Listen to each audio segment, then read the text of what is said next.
Saat ini, kamu lagi naik pesawat luar angkasa yang terus melesat menjauhi bumi. Di hadapanmu, ada seabrek sakelar dan pengontrol untuk menjaga pesawatmu tetap utuh. Bersama dengan dua kru lain, kamu terus berusaha mengendalikan pesawat. Di luar jendela, terlihat meteorit yang berterbangan di antara bintang dan planet jauh. Kamu akan menjadi salah satu orang pertama yang mendarat di bulan setelah penelitian dan percobaan selama bertahun-tahun. Makanya, kamu perlu mikirin matang-matang semua langkahnya. Kesalahan kecil aja bisa memicu banyak komplikasi dan pesawatmu bisa aja nabrak asteroid yang melintas. Atau bahkan, terlunta-lunta di ruang hampa tanpa bisa kembali ke jalur awal. Penelitian menunjukkan sekitar sepertiga dari semua pendaratan di bulan telah mengalami banyak masalah. Misi ke bulan memerlukan roket khusus yang bisa terbang dengan kecepatan lebih dari 40.000 km per jam. Dan setelah sampai di orbit bulan, pesawat ruang angkasa bisa melepaskan diri dari roket, bernavigasi ke permukaan bulan, kemudian mendarat. Kedengarannya simple banget kan? Kalkulasi pendaratan telah membuat misi pendaratan di bulan dinilai terlalu mengawang-awang. Tapi para saintis bisa mewujudkannya dengan mengamati dan mempelajari penerbangan helikopter. Nggak seperti pesawat terbang yang harus lepas landas dengan kecepatan. Helikopter punya baling-baling besar untuk memperkuat daya dorong. Jadi sederhananya, baling-baling ini harus muter cukup kuat untuk mengangkat berat helikopter. Kita juga perlu mempertimbangkan gaya gravitasi yang menarik semua objek kembali ke tanah. Gaya gravitasi di bumi sebesar 9,81 meter per detik kuadrat, sedangkan di bulan cuma 1,6 meter per detik kuadrat. Kira-kira begitulah proses pendaratan di bumi. Tapi gimana caranya mendarat di permukaan objek yang minim gravitasi ya? Nah, ada 3 langkah yang harus dilakukan. Para saintis perlu benar-benar meneliti dan memperhitungkan kondisi yang tepat. Kemudian, mereka perlu menggunakan kendaraan uji untuk berlatih dan memakai simulator penerbangan untuk meniru kondisi atmosfer bulan. Helikopter kurang cocok dijadikan sebagai referensi pendaratan karena sebagian besar prosesnya dibantu gravitasi dan pesawat ruang angkasa nggak kelihatan mirip helikopter.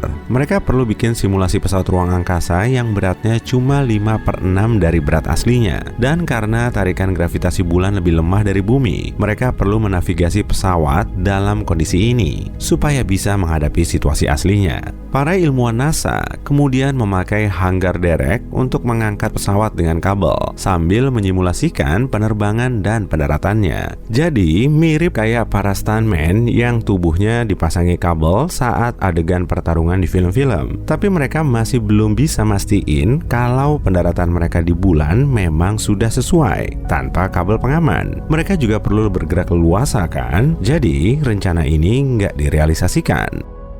Dan sebelum benar-benar angkat tangan, mereka nemu ide brilian untuk menyimulasikan kondisi pendaratan di bulan. Caranya dengan memasang jet fan yang bisa dilepas di bagian bawah pesawat agar daya dorongnya tetap konsisten. Dengan begini, mereka bisa bikin skenario seakan-akan berat pesawat 5/6-nya berat di bumi tanpa kabel pengaman yang menahannya. Tapi setelah banyak melakukan metode coba-coba, mereka bisa menyimpulkan kalau pendaratan di bulan cuma bisa diwujudkan dengan langsung melakukannya.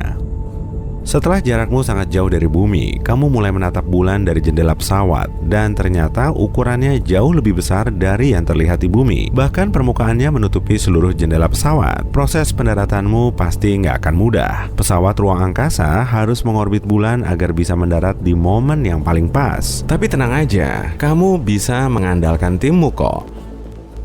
Setelah melakukan banyak tes dan pengukuran, kamu perlu nunggu lebih dari 24 jam untuk mengetahui waktu dan tempat pendaratan yang paling pas. Dan setelah kalkulasimu cocok, pesawat ruang angkasa akan melepaskan diri dari pesawat pengorbit, kemudian turun ke bulan. Disinilah prinsip fisika pada helikopter ikut berperan. Setelah lepas landas, helikopter perlu dimiringkan minimal sejauh 5 derajat agar bisa maju, begitupun saat mundur. Tapi hal ini bisa terjadi dengan bantuan gravitasi. Padahal saat melayang-layang di ruang hampa udara bulan, pesawat harus dimiringkan 30-40 derajat agar bisa maju. Setelah sampai di tempat pendaratan yang pas, posisi badan pesawat akan kembali ke 90 derajat, kemudian mendarat secara perlahan.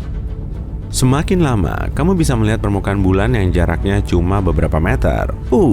Kamu sampai di bagian tersulitnya nih. Dan untungnya, pendaratanmu berjalan mulus. Tim yang ada di bumi langsung bersorak-sorai. Para anggota kru juga lega dengan pencapaian ini. Kamu mulai mengenakan pakaian antariksa beserta perlengkapannya. Kemudian menuruni tangga. Akhirnya, kamu bisa ninggalin jejak kaki pertamamu di permukaan bulan dan ngelihat pemandangan yang terhampar di depanmu. Bumi cuma kelihatan sebagai titik biru kecil di kejauhan, dan kamu bisa melompat-lompat di permukaan yang minim gravitasi ini. Inilah yang disebut dengan moonwalking.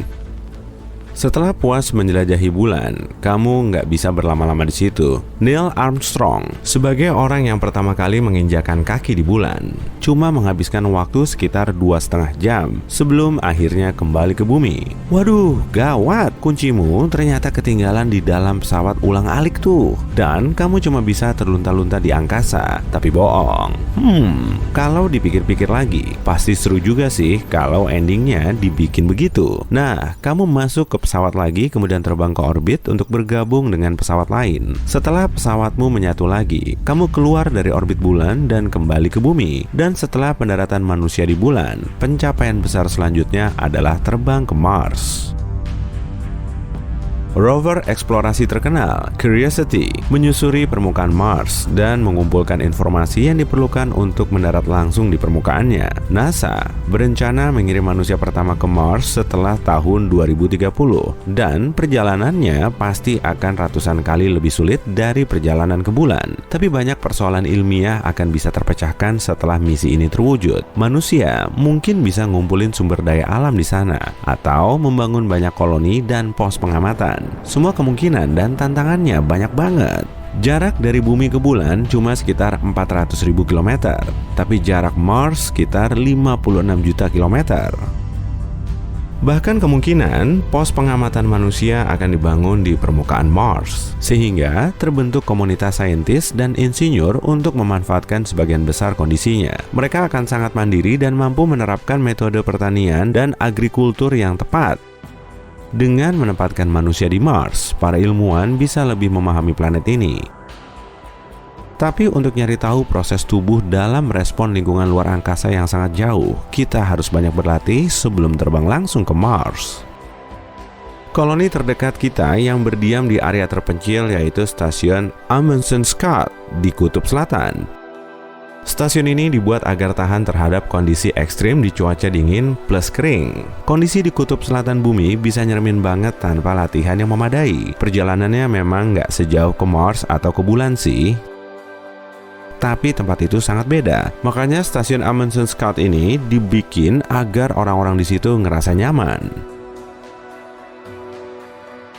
Selain sistem pemanasan yang kuat, stasiun ini punya ruang hiburan untuk menikmati musik dan berolahraga. Ada juga perpustakaan, lounge, dan rumah kaca untuk menanam sayur dan buah-buahan. Rumah kaca ini juga berfungsi seperti hutan hujan. Bahkan sebelum sampai di Mars, kamu perlu diseleksi kemudian diisolasi selama berbulan-bulan. Tenang aja, kamu nggak sendirian kok, tapi memang terpencil dari peradaban.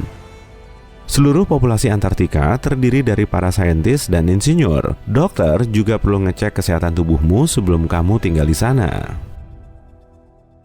Stasiun ini dipakai para saintis untuk meneliti ruang angkasa dan kondisi lain yang berkaitan dengan geologi. Tinggal di gurun terluas di dunia kaya ini bisa berakibat buruk buat mereka. Dan saat keluar dari stasiun, mereka perlu pakai minimal 3 lapis sarung tangan, sweater, dan jaket tebal untuk menahan dingin. Mereka juga nyamain kondisi di Kutub Selatan dengan permukaan bulan.